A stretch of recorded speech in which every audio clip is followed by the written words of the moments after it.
just like the Marines, I had some difficult times. At a company I did the sales training for and did 2 years worth of selling. Basically, the owner of the company was proved to be a fraud. He was about to go down for tax avoidance and go to jail, and he decided to take his own life. That ceased the company stone dead in its tracks, and us self-employed salespeople, we lost like 6 months worth of money. It was a disaster. So I then had to find a new job. I got a role as a sales and marketing manager for a construction company. Unfortunately, the two directors of that company were playboys. They spent the company money on fast cars and golf, and I was made redundant, and the company went bust shortly thereafter because nobody was bringing in the sales. And then I joined another company, had good prospects. It was an established company, but starting out a new arm of the business. So it was a property related business, setting up a construction arm. And I remember it was less than $1 million turnover. And I joined it as the sales and marketing manager. In fact, I wasn't given the job straight off. The managing director interviewing me wanted a sales and marketing manager, but reckoned I hadn't got enough clout and experience and to warrant being given the job. So I remember, just before I got sent out the door, I said, I think I can do the job. Mr. King was his name. I said, I think I can do the job. And how about this? I will work for you for 2 weeks free of charge. If at the end of the 2 weeks you think I've done a good job and I've proved myself, you can offer me the job on the salary indicated, and we'll go from there. And he agreed. I worked 2 weeks free of charge, and I did prove myself, and I got the job. 18 months in, we had from starting, when I said the company's turnover was less than £1 million, 18 months later, as the only sales and marketing person within the business working directly with Mr. King, the MD, we had an order book of 15 million. That's quite impressive growth. Certainly is, yeah. And I can explain how I managed that. We managed it, if you've got time. But after 18 months, I thought, when he asked me to come in, especially on a Monday morning early for a meeting, that I was going to get a pay rise and a pat on the back. What I got was my P45 and my marching orders.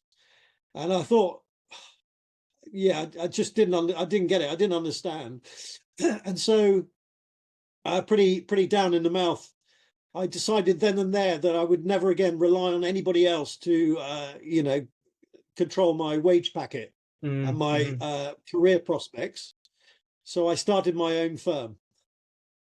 How did the qualities that you had at that time from your adventurous activities, such as joining the Royal Marines, influence your approach to business in the early years? I think just a focus on the mission. What is it that you're striving for? Being very clear on what it is that you want to achieve. How are you going to do it?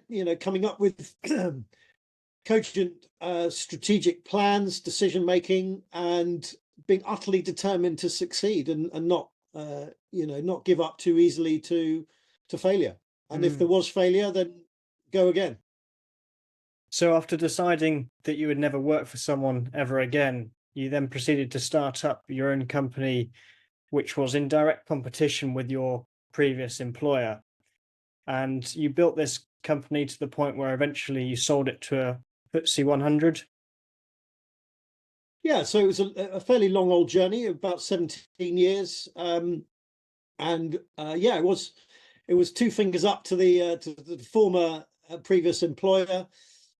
We were in direct competition, and we just felt quite good to go, sod you.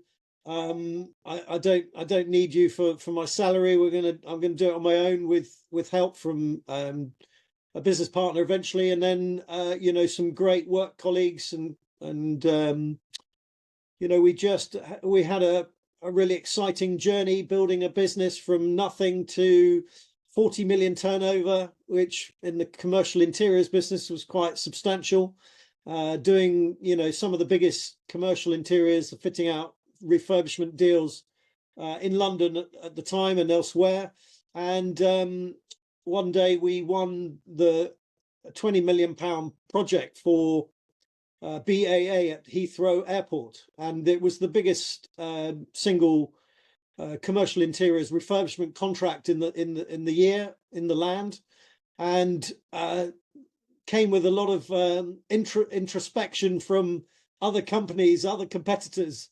In fact, I remember the tender list for that contract was 46 companies long, two-stage tender. So it was a hell of a process. It probably actually to get onto the tender list and to pitch and bid for it cost about £65,000. A hell of a commitment. When you think 46 other companies are spending the same amount of money, that's how inefficient and the tendering process is in this country and elsewhere. It's a hell of a waste of resource and time and effort.